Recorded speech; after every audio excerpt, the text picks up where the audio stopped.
Hello friends, welcome to my channel Hema's recipe. இன்றைக்கி நம்ம பார்க்க போகிற ரெசிபி வந்து சப்பாத்தி, பிரியாணி, புலாவ், நான் எல்லாத்துக்குமே ரொம்ப அருமையாக இருக்கக்கூடிய காடை கிரேவி தான் பார்க்க போகிறோம். வாங்க ஃப்ரெண்ட்ஸ், எப்படி பண்ணுறதுன்னு பார்த்துடலாம்.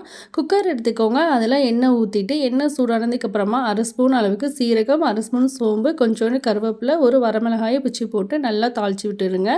இது கூடவே வந்து நம்ம வாசனை ஜாமான் சேர்த்துக்கலாம். பிரியாணி இலை, பட்டை, கிராம்பு, அன்னாச்சிப்பூ, கல்பாசி எல்லாத்தையும் போட்டு நல்லா தாளிச்சிக்கலாம்.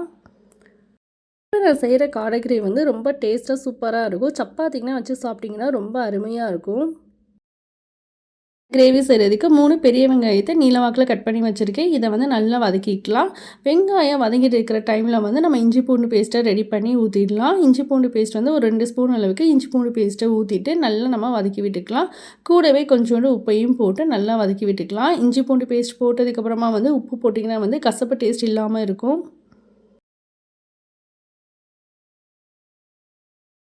இதில் 2 தக்காளியை வந்து அரைச்சி சேர்த்துக்கலாம். நம்ம பேஸ்ட்டாக சேர்க்கும் போது கிரேவி வந்து நல்லா டேஸ்ட்டாக சூப்பராக இருக்கும். இப்போ இது எல்லாத்தையும் நல்லா பச்சை வாசனை போகிற வரைக்கும் நல்லா வதக்கி விட்டுக்கணும்.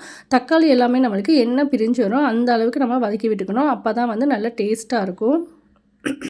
நம்மளுக்கு எல்லாமே வதங்கி வந்துடுச்சு. இப்போ இதில் நம்ம வந்து காடையை சேர்த்துக்கலாம். நான் 4 காடை எடுத்து சுத்தம் பண்ணி வச்சுருக்கேன். அதில் வந்து அரை ஸ்பூன் அளவுக்கு தயிர், அரை ஸ்பூன் மஞ்சத்தூள், அரை ஸ்பூன் வந்து ரெட் சில்லி பவுடர் போட்டு 1/2 அன் ஹவர் வந்து ஊற வச்சுட்டேன்.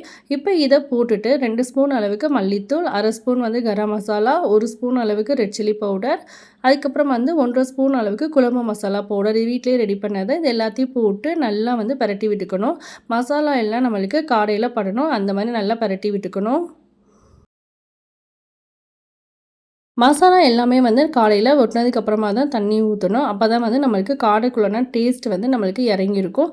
இப்போ இதில் ஒரு செம்பு அளவுக்கு தண்ணி ஊற்றிட்டு நல்லா மிக்ஸ் பண்ணிவிட்டு உப்புனா கரெக்டாக இருக்கான்னு பார்த்துட்டு நீங்கள் வந்து கிண்டி விட்டுருங்க. உப்பு பத்தலைன்னா இந்த ஸ்டேஜில் வந்து உப்பை ஆட் பண்ணிக்கோங்க.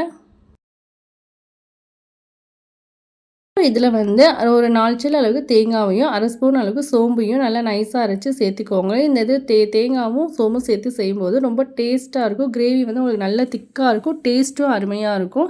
இப்போ இதை மூடி வச்சு ஒரு 10 நிமிஷம் வேக வச்சா போதும். நம்மளுக்கு காடை வந்து சீக்கிரமாக வெந்துடும். 10 நிமிஷத்துலேயே வெந்துடும். பாருங்கள், நம்மளுக்கு வெந்து ரெடி ஆயிருச்சு. இப்போ இது வந்து லைட்டாக தண்ணி இருக்குது. நீங்கள் இந்த மாதிரி விட்டாலும் ஓகே. இட்லிக்கு வேணும்னா நீங்கள் இந்த மாதிரி விட்டுருங்க. இப்போ சப்பாத்திக்குனா கொஞ்சம் திக்காக இருந்தால் தான் நல்லாயிருக்கும். ஒரு 10 நிமிஷத்துக்கு வந்து அப்படியே லோ ஃப்ளேமில் வச்சு மூடி வச்சுருங்க. உங்களுக்கு நல்ல திக்கான கன்சிஸ்டன்சியாக வந்துடும். இப்போ இதில் கொஞ்சம் மல்லிச்செடியை தூவி விட்டுறலாம். இப்போ இதை வந்து அப்படியே ஒரு 5 மினிட்ஸ்க்கு அப்படியே லோ ஃப்ளேமில் வச்சுருங்க. உங்களுக்கு நல்ல திக்காக வந்துடும். 2 மினிட்ஸ் ஆனதுக்கப்புறமா வந்து ஒரு 2 ஸ்பூன் அளவுக்கு பெப்பரை ஆட் பண்ணிக்கோங்க. இதை நல்லா மிக்ஸ் பண்ணிவிட்டு அப்படியே இன்னும் ஒரு 2 மினிட்ஸ்க்கு லோ ஃப்ளேமில் வச்சுருங்க.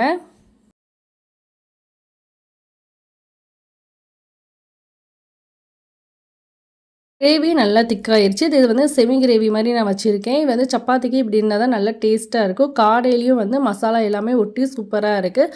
சாப்பிட்றதுக்கு ரொம்ப டேஸ்ட்டாக இருக்கும். இது வந்து சப்பாத்தி இப்போ புரோட்டாக்கெலாம் வச்சு சாப்பிட்டிங்கன்னா அருமையாக இருக்கும். கண்டிப்பாக இதே மாதிரி உங்கள் வீட்டில் செஞ்சு பாருங்கள் ஃப்ரெண்ட்ஸ். உங்கள் வீட்டில் குழந்தைங்க எல்லாமே வந்து பிரியமாக சாப்பிடுவாங்க. உடம்புக்கு ரொம்ப நல்லது. Thank you friends. தேங்க்ஸ் ஃபார் வாட்சிங்.